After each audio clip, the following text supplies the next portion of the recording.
paper discussion. So this time, this is the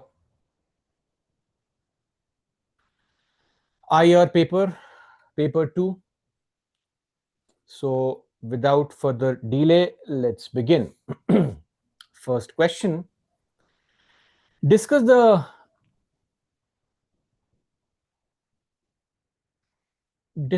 psychological approach to the study of comparative politics. Psychological approach to the study of comparative politics. See, as far as this is concerned, this question asks us to explain how psychological factors such as human behavior, such as perception, such as motivation, such as attitude. So how motivation, attitude, how these are used to analyze political systems comparatively. So it seeks to, or rather, it seeks an understanding of how individual and group psychology influences political behavior and outcomes in different societies. See, in a world witnessing rising political polarization, especially populism and also identity politics, uh, global rise of populist leaders, movements, the psychological approach gains prominence, I would say, to explain the voter behavior, leadership style, political communication in both democracies as well as authoritarian regimes. Now, what key aspects do you need to cover here? Of course, we'll focus on the individual as well as the group behavior, studies political attitudes, personality traits, political socialization, how people acquire political values, mass political behavior in general. Then political culture, of course, that's something you need to incorporate. Political culture. Uh, the Armand and Wilbar's classification of civic culture, role of political culture in supporting democracy or authoritarianism. Then also things like leadership psychology, analyzing leaders' decision making, emotions, cognitive biases, both in policy as well as in crisis management.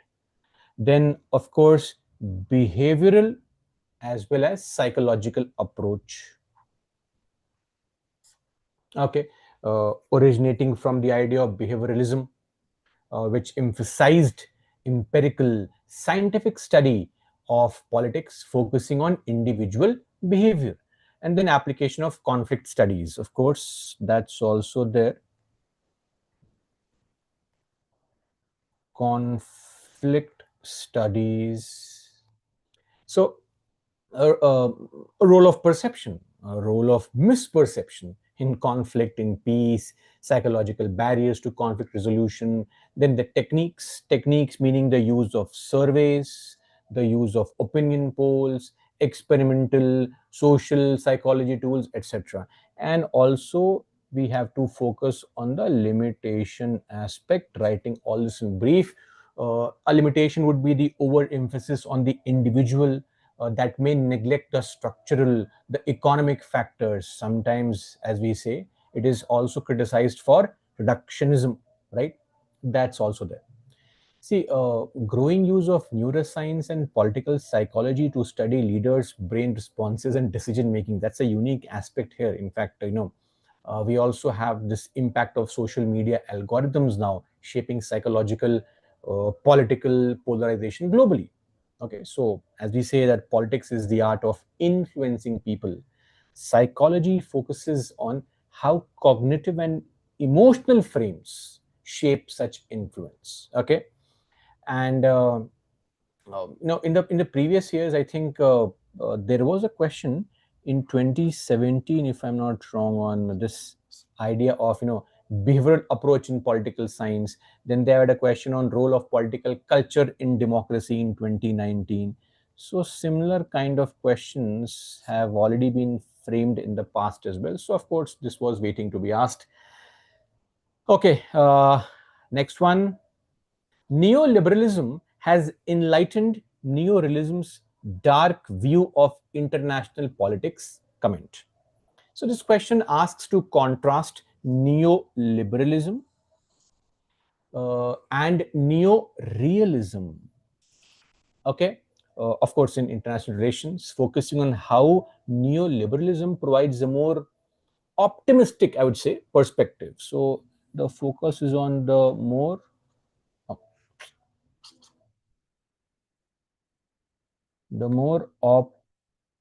optimistic perspective. Okay, so what would you mention? Neorealism, states operate in anarchic system, focus on power, security dilemmas, conflict is inevitable. That's neorealism, right? Neoliberalism, it recognizes anarchy but focuses or emphasizes cooperation. So, yes, we will have anarchy without doubt, but the focus is on what? Cooperation via institutions, via regimes, via norms, etc. Neoliberalism.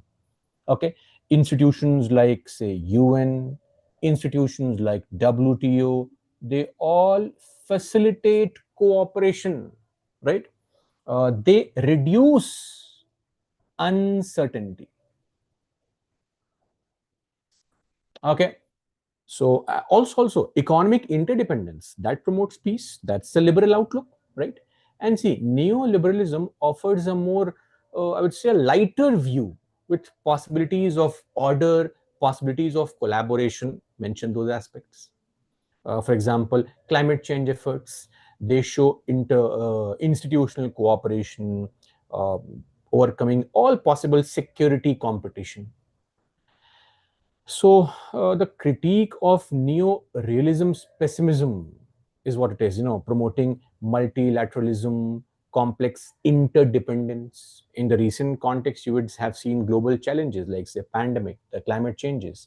They have necessitated all these things like the pandemic or the climate issues. They are forcing us to focus on what?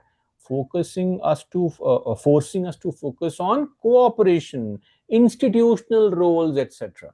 Right? So that's all that you need to cover. uh, in fact, I believe a couple of years back in 2020-21 papers, you saw the cooperation and the role of institutions was asked earlier as well. So nothing unique is being asked here also. Okay, next question. Explain the non-traditional security threats in the context of food and environmental crisis. So, see, non-traditional security extends beyond the typical military threats to challenges like environmental degradation, food insecurity, which affect, of course, human survival as well as, so it will affect survival. It will also affect stability, human survival, state stability. So what key points do we need to cover? The food security threats, what can that be? It could be something as simple as scarcity, right? Distribution failure. So we can also have distribution failure. Then climate impacts like droughts and floods. So climate impact like droughts, floods, etc. Pandemic disrupting the global supply chain. Then we have some environmental threats, like, of course, climate change. How can we forget that? Then the good old pollution, the biodiversity loss that we experience on a regular basis, deforestation leading to social distress, leading to conflict. Result: migration, resource conflict. State becomes more fragile. It requires then multi-sectoral global cooperation beyond the traditional defense. And again, as far as recent events are concerned, it is relevant now. The recent relevance can be seen through COVID-19's impact on food system, climate change induced natural disasters. Okay. See, non-traditional security blurs the distinction between human and national security. So policies now integrate environmental sustainability as well as social protection. So incorporate all these factors and you have a great answer. Okay. Next, discuss political socialization in open and closed societies. So, political socialization, what is that? It is a process of acquiring political values and behaviors. Uh, now, of course, it differs starkly in an open versus a closed society. So, you'll have to discuss about the political socialization, the process of acquiring political values, political behavior. So, in open societies, you promote things like political awareness. So, things like awareness, things like critical thinking, participation through free media, then education, pluralism, all these are elements of an open society. Now, closed societies use things like what? They use things like propaganda. Yes, number one, censorship. They restrict political discourse of any kind because the ultimate objective is to maintain authoritarian control. Yes, that's the idea. Now, family, schools, media, peer groups, they act as socialization agents differently in both.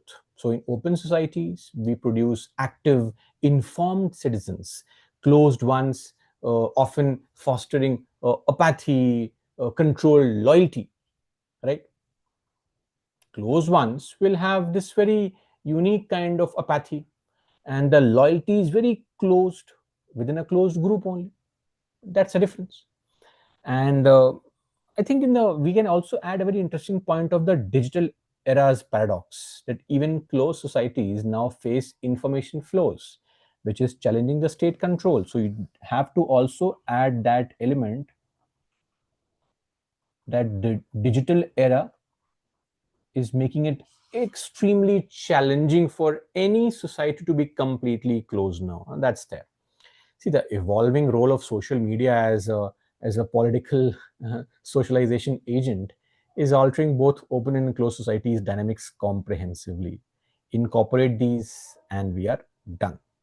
Last question from the first question, the last part E. Comment on the red lipstick movement in the context of feminist rights. Red lipstick movement. So, red lipstick movement symbolizes women's reclaiming agency. It is challenging the traditional femininity and also patriarchal norms. So, the traditional aspect of femininity, right, or femininity, right? So that's there. See, lipstick as empowerment, that's what you have to mention. Defines against the oppressive beauty standards and the moral policing, highlighting debates on feminism, choice feminism versus structural inequalities, expressing intersection of culture and politics in everyday life. That's the micro politics of identity. Mention that as well. It also enables women's visibility,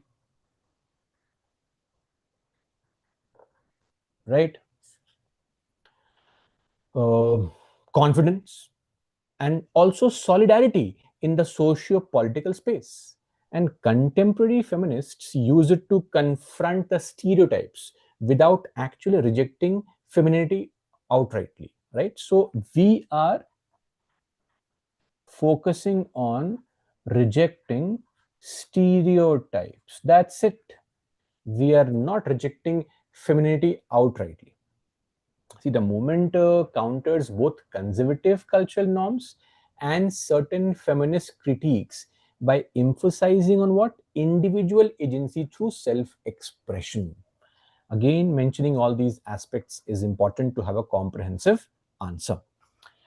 Let's move on to the next question. Okay, so 2. The world is undergoing a twin process of democratic backsliding and democratic backlash. Explain this paradox.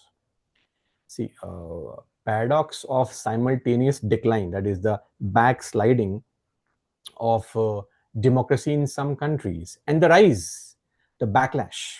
So when I say backsliding, it is nothing but decline, right? And the democratic backlash. Backlash is the rise.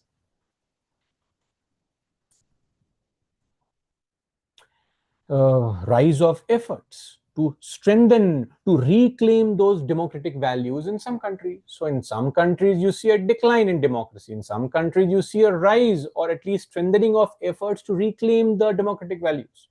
Okay, so explain this very paradox. So mention about the democratic backsliding, erosion of those norms, rise of authoritarianism in certain countries. Okay, uh, populism, shrinking of civil liberties, Myanmar, Hungary, Western thinkers call Russia also as a part, right? So see, I mean, of course, you can, there is no need to mince words here, but when you find something wrong and something inappropriate, that can be mentioned as examples, right? So we can mention these.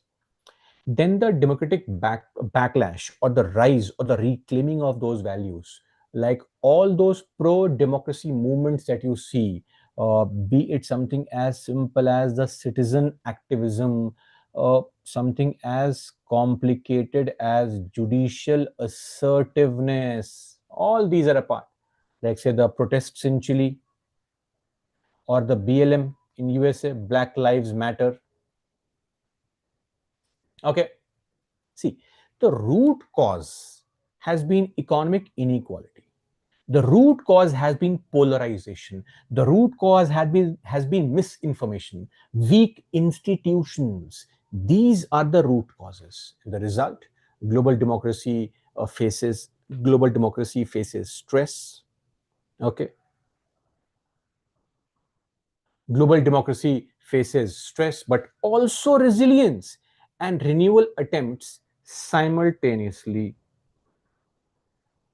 And these elements need to be incorporated to comprehensively attempt the answer. See again, I think COVID-19, the pandemic, exposed governance failures, but it also, should we say, galvanized the digital activism and calls for transparency. So that's there. But otherwise, a pretty interesting question, right? And we definitely would have to think and explain on all those aspects to attempt this question. Okay, next one.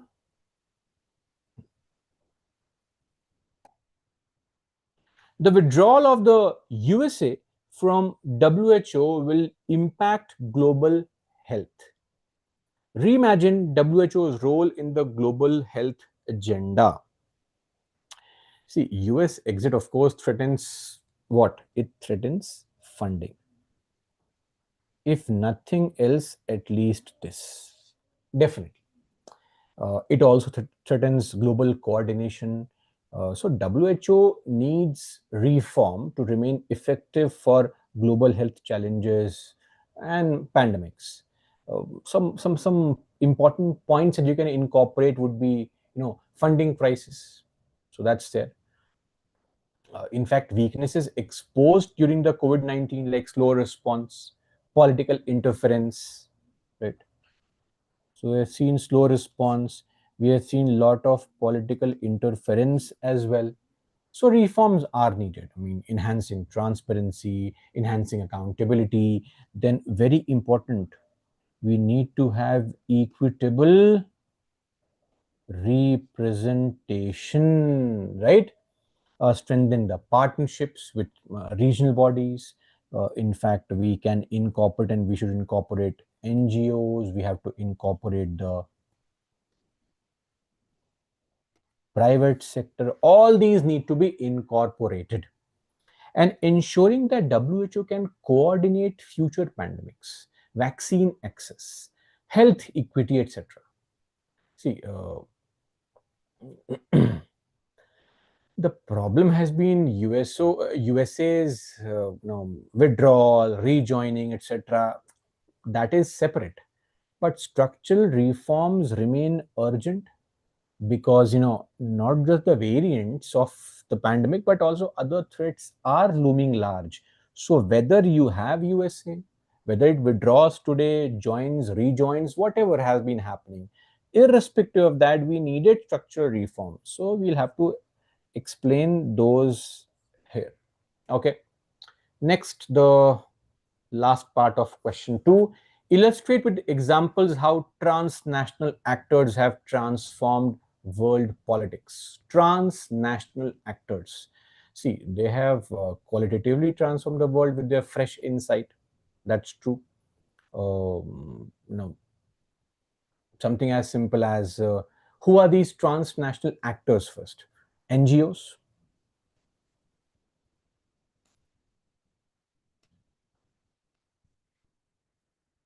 MNCs, then the global civil society, right? They have been shaping international politics beyond the states. NGOs advocating human rights, Amnesty International, environmental causes like say Greenpeace.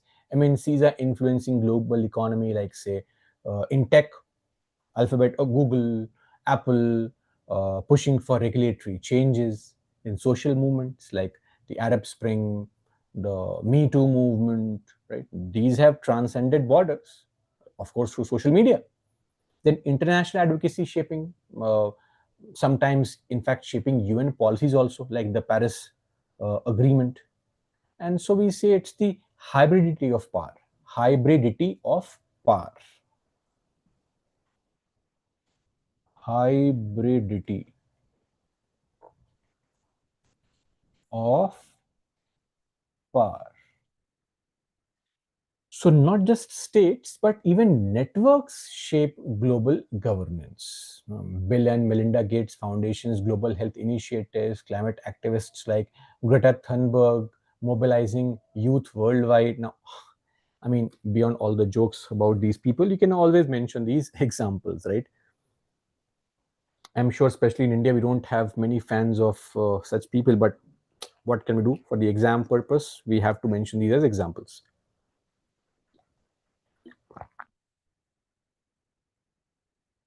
That is why we say that, in the exam, you have to go beyond your personal bias. That's very important. Okay. Now, third question. Recently, centrist and left parties are facing setbacks while right-wing parties are gaining globally. Comment. This is the question that we had. Just a minute, guys.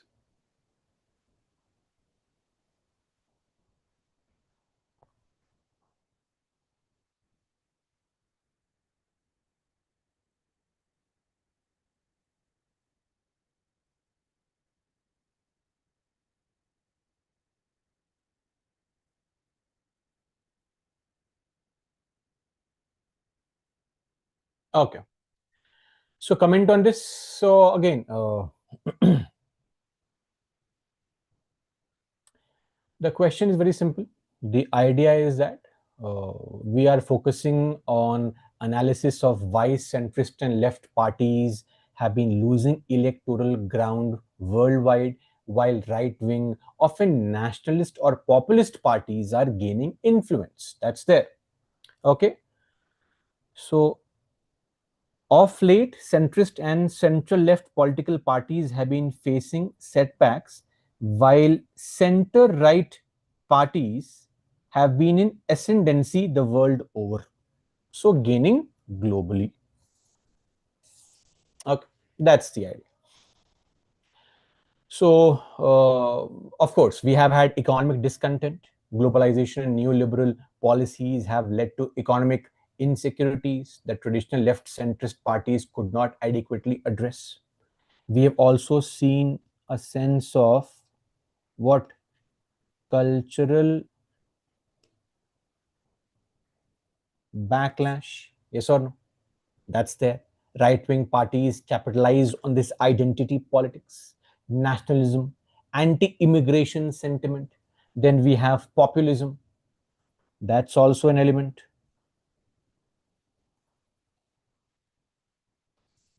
So, right wing leaders will often employ populist rhetoric, appealing directly to the people against the elite kind of concept.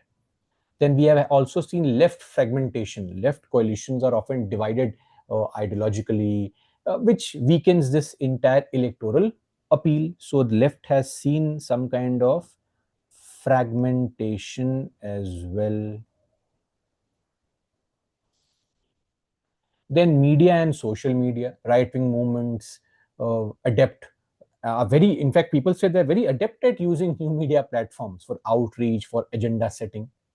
And there are plenty of global examples. Trump in Brazil, Bolsonaro in Hungary, Orban, people say in India, the rise of BJP. All these are classic examples, right?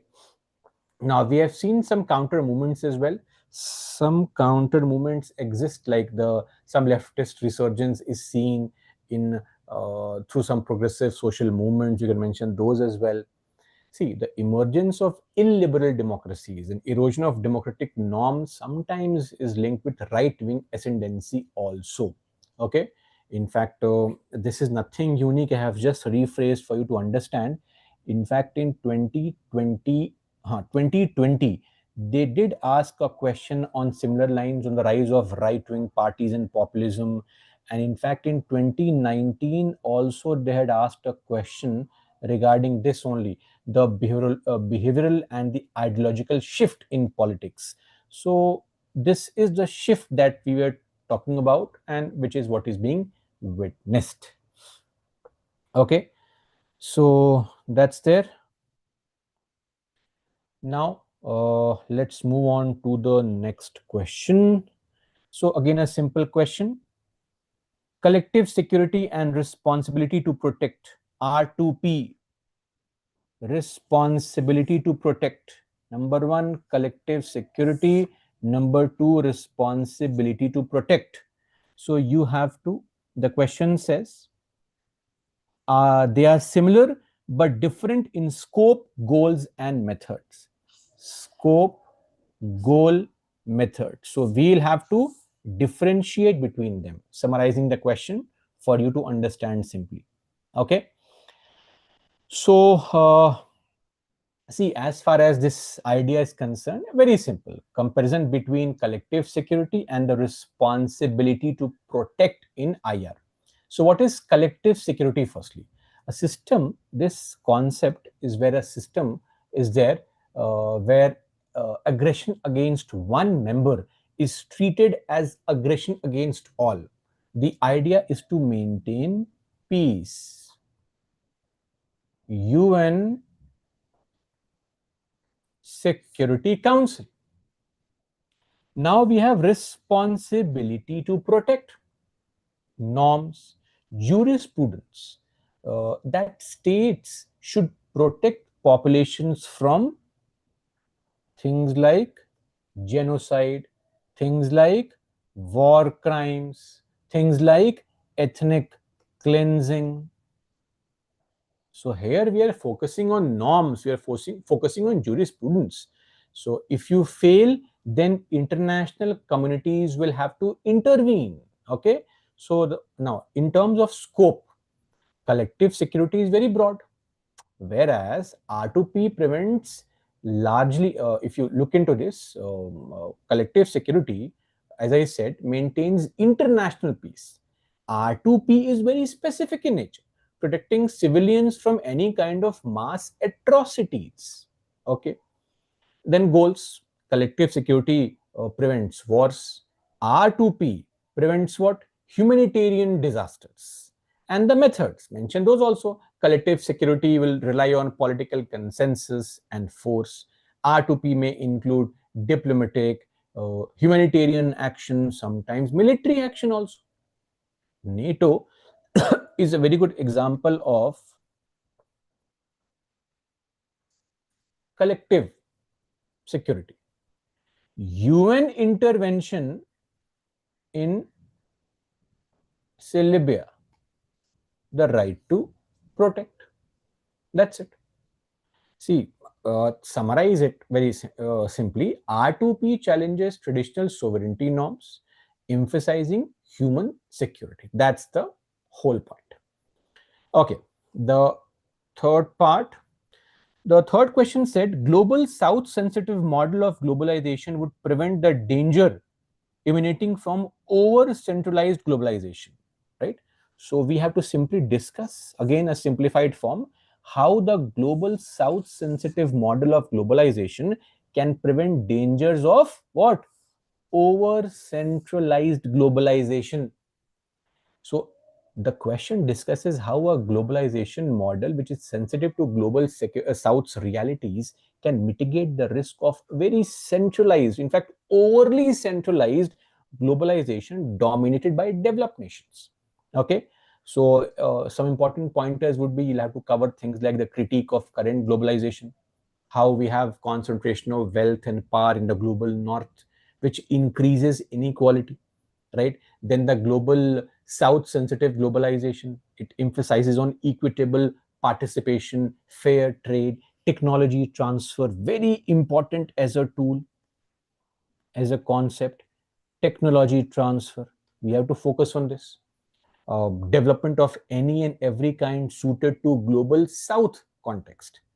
It also reduces dependency, encourages south-south cooperation, regional integration. Examples say BRICS, which was, or AU, the African Union. BRICS was such a loose body, all thanks to Trump, that now we are seeing a resurgence of BRICS. Anyway, that's it. Then also sustainable development, right?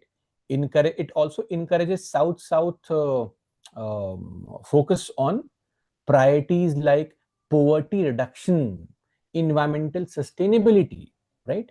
And ultimately, it also reduces dependency. Because of south-south cooperation, we have regional integration. As I said, it is constantly reducing what? Dependency, right? So that's there. Now, uh, see, when it comes to challenges, any kind of reform that is related to global institutional reform, of course, that is going to be nipped in the bud. And yes, this how do you overcome the extreme protectionism of the global north? That's the big challenge. They don't want reforms. India's leadership in the developing countries coalitions is a very unique factor, right? So empowering marginalized voices is very, very crucial for a very just and global, just global governance system, I would say. See, in 2022, also there's a question on fair globalization, inclusive development. So now they have, because global South is being discussed so much versus global North, so they've used this term, but to summarize it, it focuses on the very old idea, the age-old idea of inclusive development. Okay. Now, the next question, fourth one, what's the question? Latin America has made moderate success in countering US-led global economic order by forming various organizations emphasizing regional sovereignty, economic integration, and alternative development. Okay, so in short, the focus is that Latin America has moderately succeeded in proposing an alternative to the US-led global economic order. The focus is on sovereignty, economic integrity, alternate development, right? So Latin America has sought to create these regional organizations emphasizing these aspects.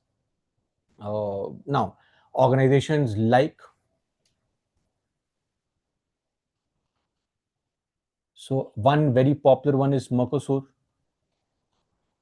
or UNASUR or the CELAC,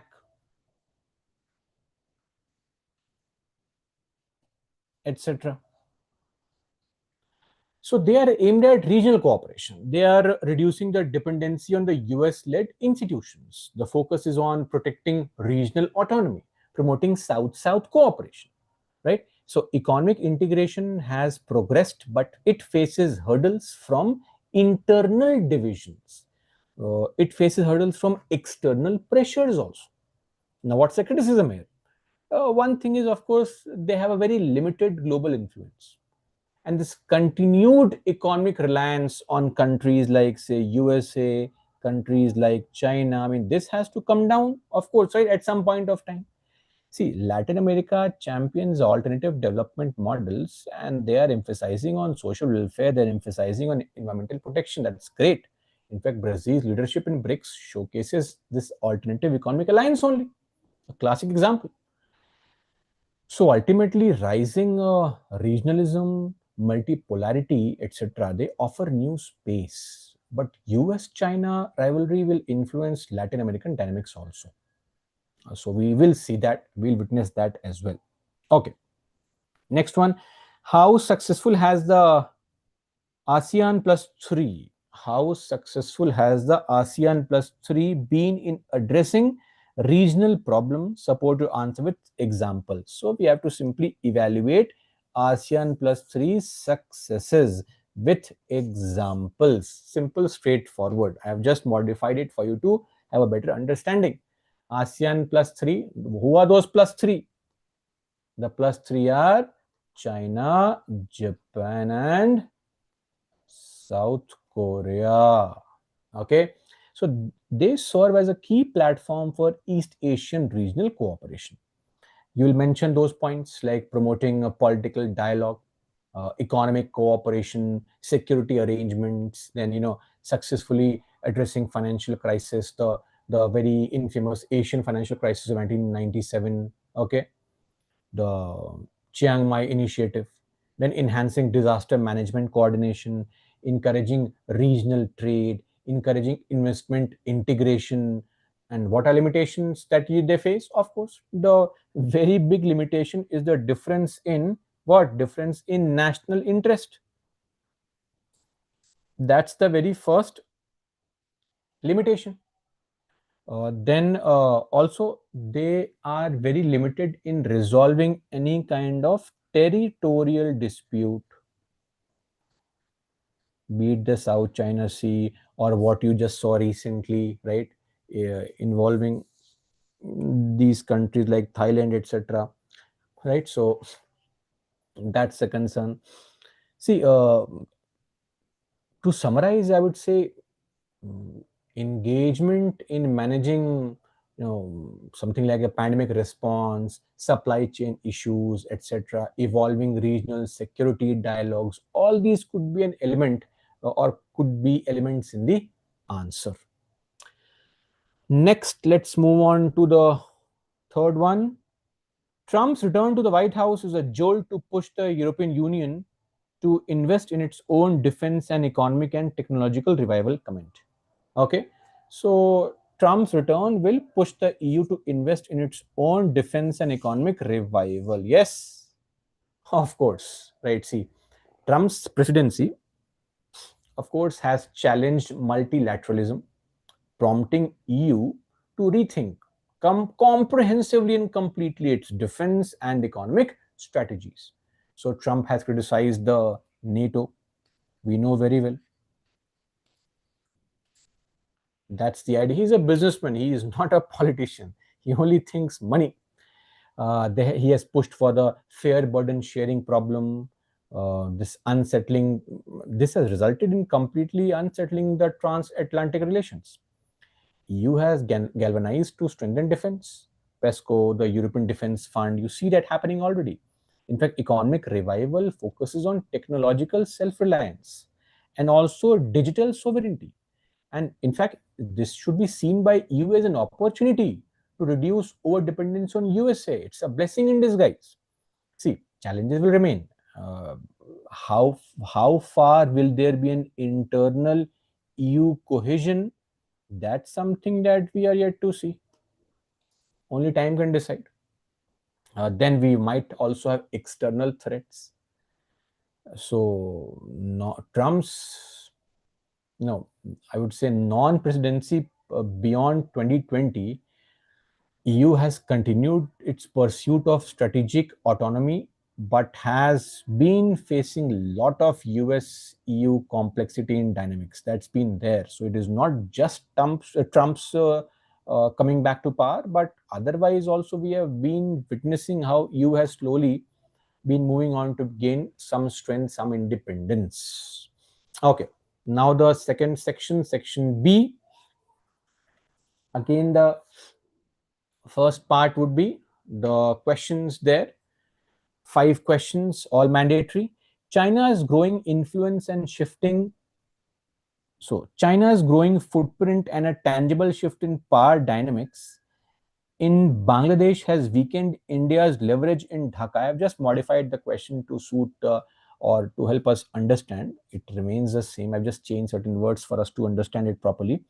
So, China's growing influence and shifting power balance in Bangladesh has weakened India's leverage in the country. So, comment on this only. See, China is expanding footprint in Bangladesh, of course, through investments and strategic ties. It has shifted the regional power dynamics drastically, and it has challenged India's traditional influence. Right, the BCIM corridor, the part of this China's Belt and Road Initiative, it strengthens economic and infrastructural connectivity with Bangladesh. Then increased investments in Chattogram, that ports, energy, telecommunication, right? Then diplomatic engagement, balancing Bangladesh's ties with India and China. India's response has been through enhanced economic aid, through connectivity projects, the BBIN highway. What's the implication? Contest for influence in the Bay of Bengal, that's a problem, right? And that is very, very critical for India's security and also India's Act East policy. Okay. So I think the recent Bangladesh's closer military and economic relation with China has affected this regional balance, and we have had these questions, of course. In 2019, also we had a question: India's relation with neighbors, China's rise in the South Asia issue in 2020 also.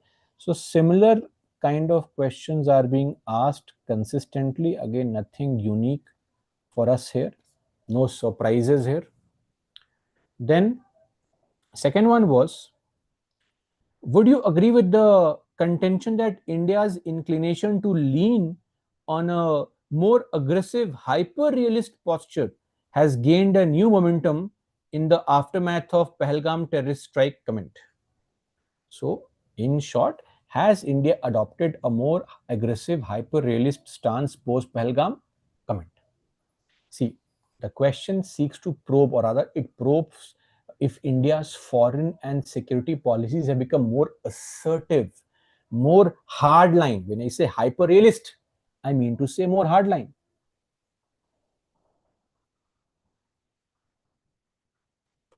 More hardline post the Pahalgam attack. See, hyper realism emphasizes power, it emphasizes security, it emphasizes military strength in response to what? In response to, of course, threat, in response to any kind of threat.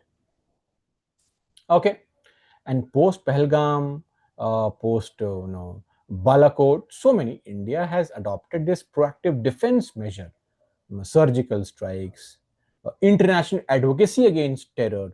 Every step we took in Pahalgam, we sent delegations across the globe justifying our stand, right? And we have now made sure that the war is not over. So this shift is very much visible in more direct diplomacy, engagement with major powers, and focus on counter-terrorism. In fact, the strategic communications also highlight India's willingness to use force when necessary now. Okay, we're not shying away from it. And critics too, they say that this risks escalation, but we have to also understand that there has to be some kind of what deterrence factor, right? We cannot always worry about this risk of escalation. So yes, of course, and these kind of questions are very, very clear because the current event, of course. And in fact, in 2017, in 2020, we have seen questions on Indian foreign policy assertiveness, that India has become more and more assertive. We have seen questions on those lines. Nothing unique here. Okay, next question now. For India, a multipolar world order would also mean a multipolar Asian order. So discuss the meaning of multipolar world order for India, including Asian multipolarity, right? So what does multipolar world order mean for India, including a multipolar Asia? See, India's envisioning of a multipolar global order inherently implies what? Asia's emergence as a multipolar region with multiple centers of power. So multipolarity will dilute US unipolar dominance, mention that. It also presents opportunities for India to assert regional influence. See, Asia's multipolarity will involve, of course, China, Japan, India, Russia, the ASEAN countries. So yes, that's there. And India is also leveraging multiple platforms, Quad, BIMSTEC.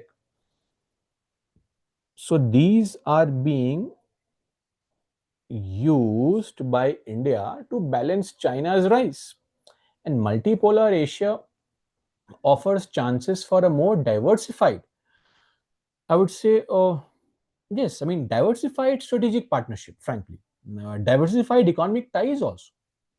And what can be the challenges? Same thing. The biggest challenge is the regional rivalries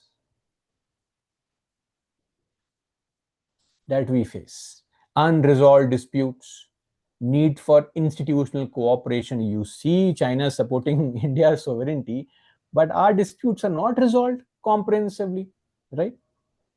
Anyway, so that's there. Again, couple of years back, they had this question on the multipolarity and the regionalism theme, so nothing unique here also.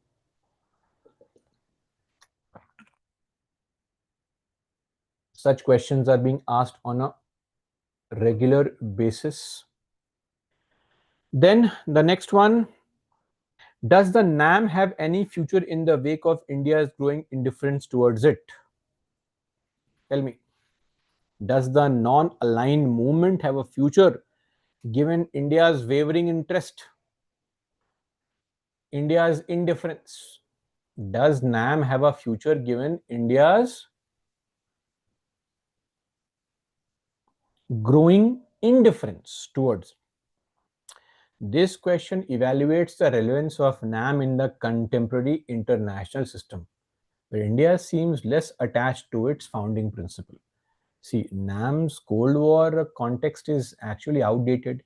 Bipolarity has replaced or rather, bipolarity has been replaced by multipolarity dynamics. India's foreign policy now is characterized by strategic autonomy, closer ties to both the powers, USA, Russia. So NAM retains that moral resonance among some developing countries, but frankly, it lacks the practical influence also. In fact, India's new initiatives also like Quad, BRICS, and they are seen as more relevant to India's interest. So we are not saying that Quad or BRICS is any kind of defense grouping, that it is not. But again, it is seen as more relevant in the current context. Future of NAMC depends on reform. Future of NAM depends on greater inclusivity and addressing also modern challenges like, say, global inequality, climate change, etc. So that is it. See, NAM questions have appeared consistently 2019, 2020. It has been frequently there. So nothing again exceptional here. Now the last question, what is the question? The hmm, hmm. Historical ties between India and Japan grew into a special strategic and global partnership. Comment. So commenting on the Indo-Japan relationship evolving into a special strategic and global partnership. I'm sure you have seen the videos of, you know, people in Japan, of course, welcoming our prime minister with not Bollywood songs or Tamil Telugu songs, etc., movie song, not cinema songs, but through Gayatri Mantra being chanted, etc. So that's there, of course. So this question asks to discuss the deepening of India-Japan relations beyond the historical cultural ties into comprehensive strategic partnership. So we have had that aspect, shared democratic values, a shared democratic vision for a free and open Indo-Pacific, enhanced cooperation in defense, joint military exercises, mutual logistic supports, then economic ties, Japan's investment in infrastructure, the bullet train project, technology, etc. Then the collaborative response to regional security challenges, China's assertiveness, strong people-to-people contacts, cultural exchanges that also underpins democracy. And both are key members of Quad again, but the temporary setback Quad has faced might not be there for a long period of time. But let's see. We can't make these predictions. So that's there. I see joint efforts with respect to supply chain resilience, regional security, any kind of pandemic management. That's all a part of this current context. So mention all those. Then the next question was sixth one: critically analyze the different phases of India's foreign policy since independence. How justified do you think is S. Jaishankar's classification of the current phase as a phase of energetic diplomacy, right? So we have to focus on different foreign policy phases, straightforward, and S. Jaishankar's energetic diplomacy label that he has given to the current phase. So the key phases, 1940s to 60s, non-alignment, idealistic, focus on sovereignty, anti-colonialism. 70s, 80s became more pragmatic, Cold War balancing, relation with the Soviet, a very cautious engagement.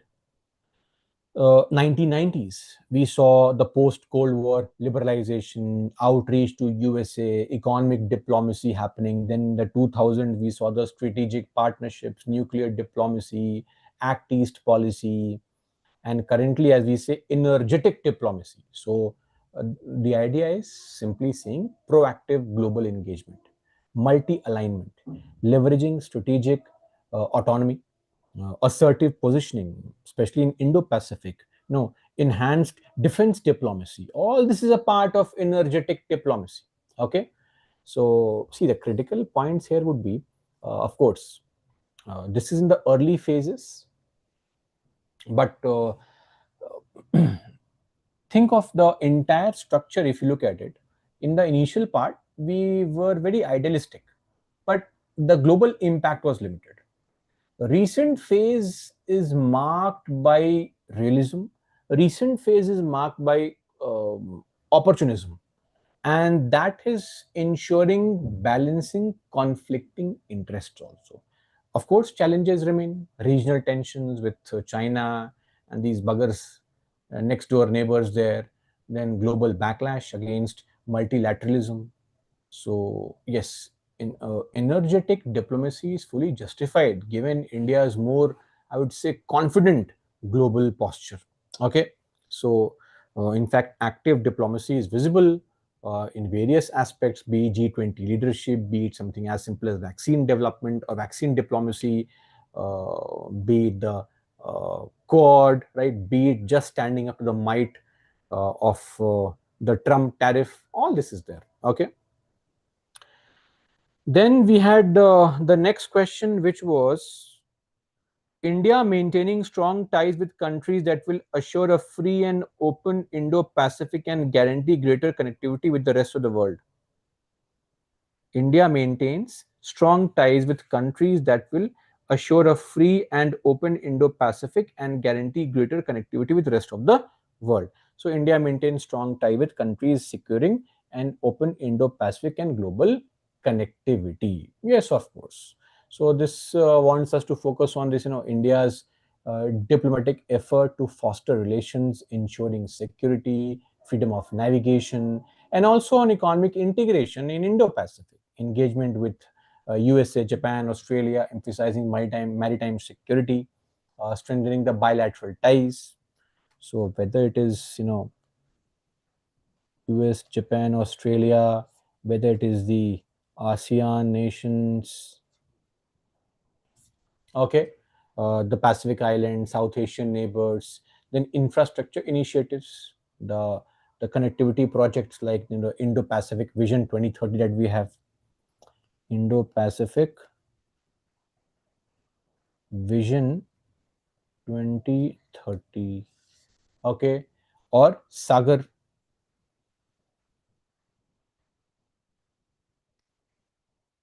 Then promoting multilateralism, combating China's expansionism, encouraging digital linkages, encouraging economic linkages, and for what? To integrate the region with global economy.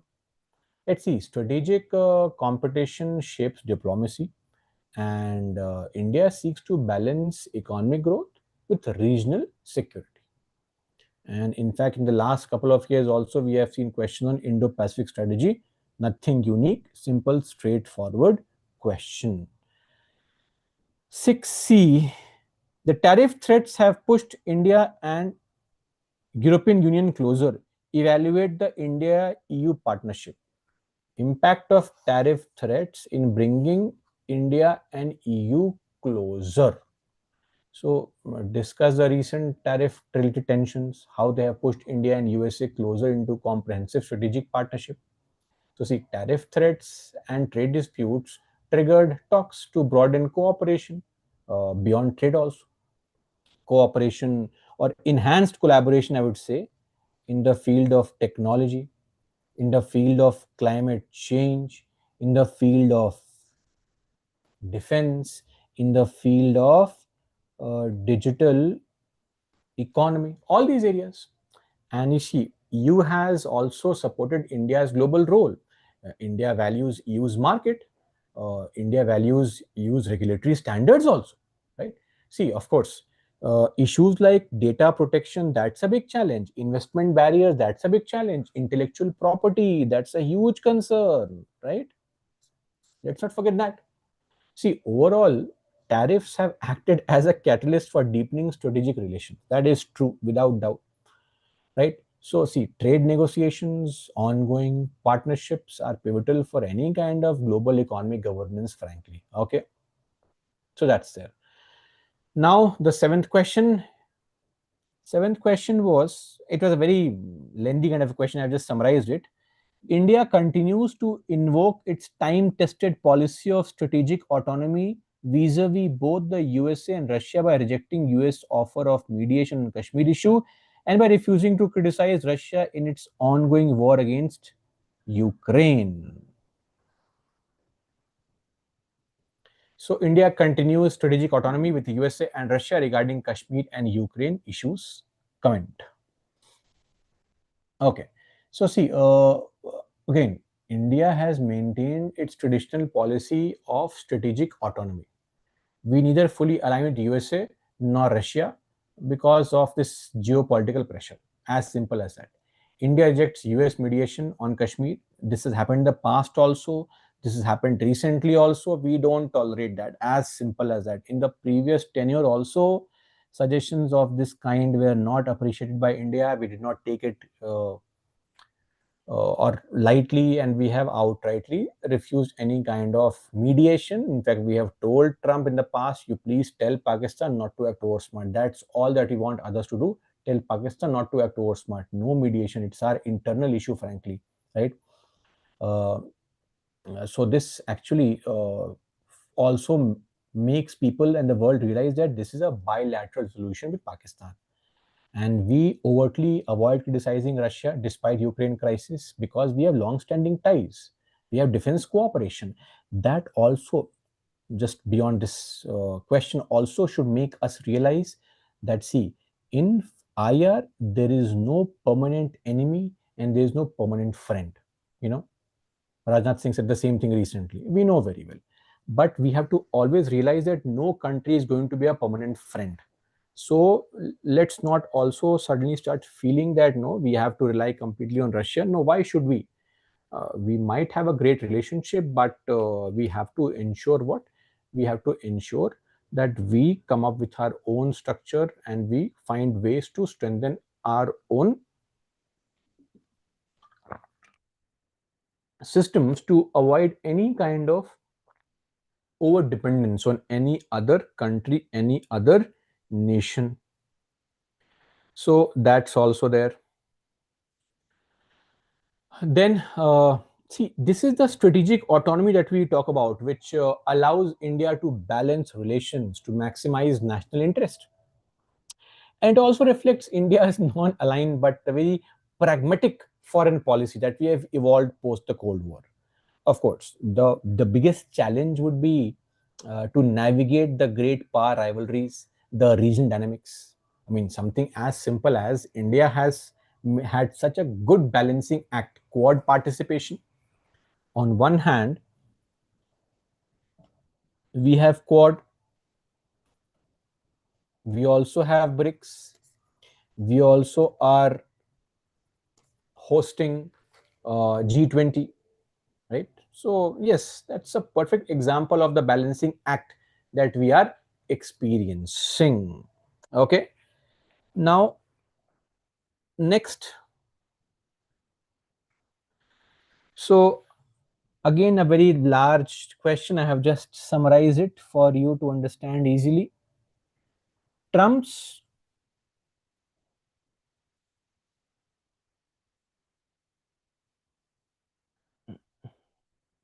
I think this is,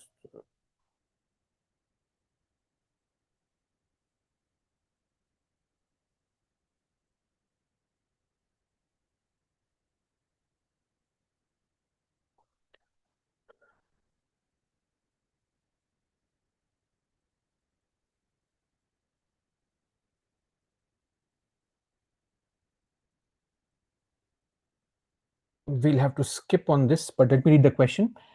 Trump's unilateral imposition of reciprocal tariffs on scores of countries poses impending threat to the future of the rule-based multilateral global trading system under WTO. What options do the WTO members have to salvage the organization? So I think some error. So question remains correct.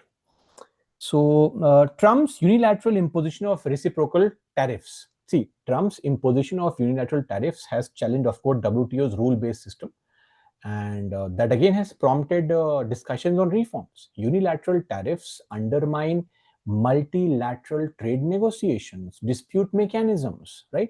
See, WTO reforms are needed. Quicker dispute settlement is required. Better enforcement, inclusivity of developing countries, all that is required. And how do we salvage it? First up, we have to, of course, ensure that we save the appellate body. Yes, number one, revamping the appellate body. Number two, enhancing transparency. Very important. Number three, strengthening the plurilateral agreement.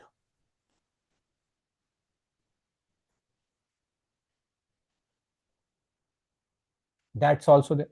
Number four, greater engagement with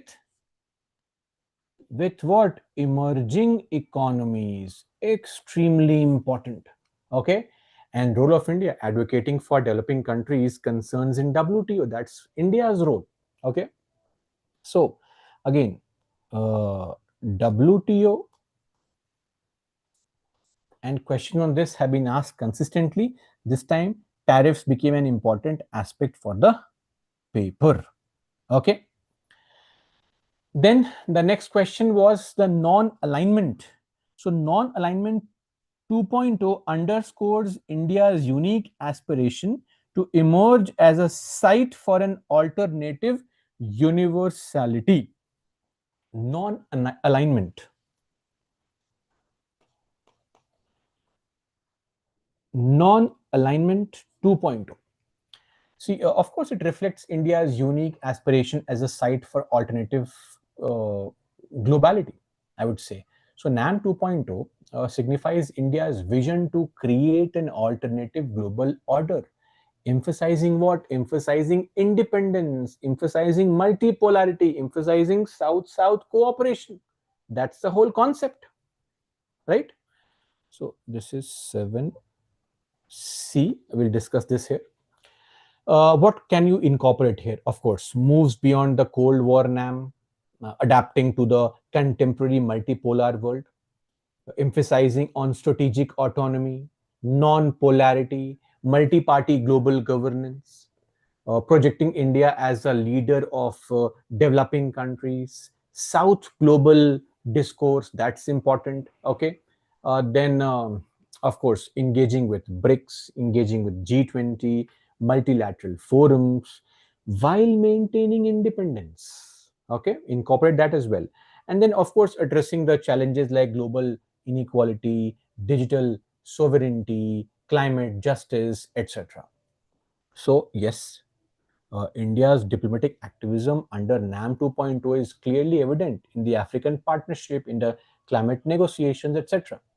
Okay.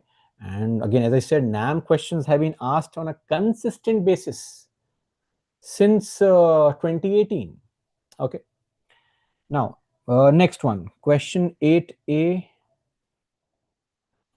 India's reluctance to perceive any existential threat inevitably made the multilateral path to nuclear security a default option until it decided to cross the nuclear Rubicon in 1998.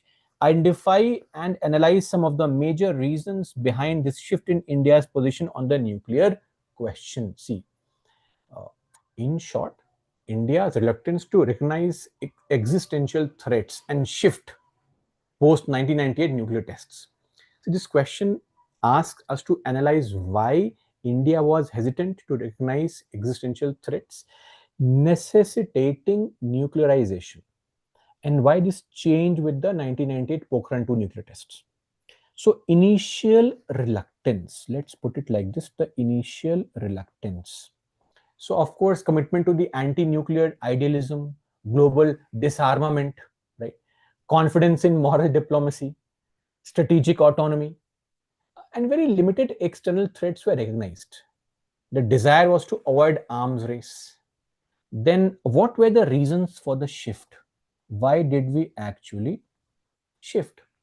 Of course, growing China's nuclear and conventional capabilities, Pakistan's nuclear tests, cross border terrorism, failure to fully gain nuclear recognition through non proliferation regimes. And then, of course, let's not forget the strategic necessity to safeguard one's sovereignty, right? The very basic necessity, the need to safeguard the national sovereignty. What was the outcome? Pokhran test elevated India to a nuclear state status, initiated the threshold deterrence policy at least. Now we are accepted by all the major powers indirectly, and it has also marked India's entry rather in the global nuclear diplomacy, right? So that's very important. In fact, India's evolving nuclear posture amid China's assertiveness and the regional security challenges is a very important angle for this question. Okay, and I think similar kind of questions have been asked in the past also on discussions on India's nuclear policy and the strategic shifts, etc., etc. Okay, then we have the next one, 8B. What was that question?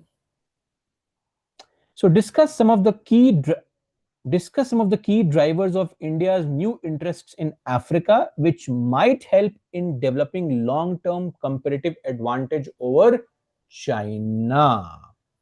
So, exploring India's motivations behind expanding ties with what? With Africa. Okay.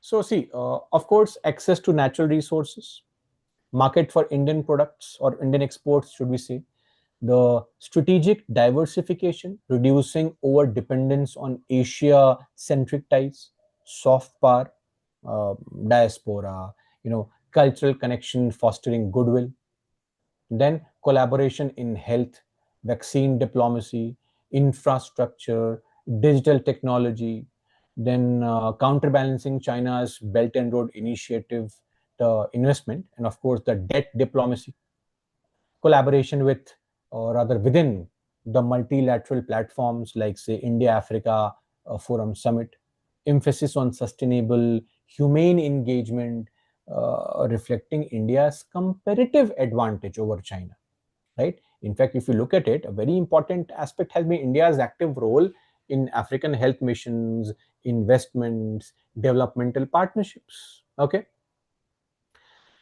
so that's it for 8B. And the last question we had this mentioned, I think 7B and C had some error, but 8A was correct, 8B was okay. Again, we are back to this. Okay, we have some, I think, issue with this question. This question is 8C. No, sorry. This question is 8C, not 7C. Discuss the potential role India can play in initiating a possible phase of trilateral engagement or economic engagement among India, China, and Nepal. Potential of India's role in trilateral economic engagement. Okay, so see, focusing on the economic and the strategic rationale for India's role in fostering this trilateral cooperation. Number one reason is, or number one pointer is geographical proximity. Of course, historical ties also. They necessitate they necessitate necessitate cooperation, right? So that's one point. Number two, trade facilitation, cross-border connectivity through, let's say, infrastructure projects, then managing complex relations with China, leveraging Nepal's position, and also encouraging people to people and cultural exchanges, which augment what? Which augment economic diplomacy. BIMSTEC platforms like BIMSTEC, platforms like BCIM. So economic corridors, of course, subject to the geopolitical realities. What can be the challenges? The Indo-China border tensions. Nepal's balancing act is also a problem for us. See, despite all these border conflicts, economic diplomacy is prioritized to maintain any kind of regional stability as well as growth.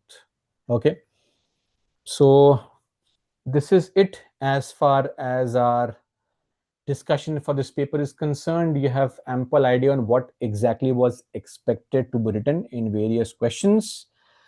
That's it for this video. Let's hope to meet in some other video. Okay, till then, that is going to be all for me. Jai Hind.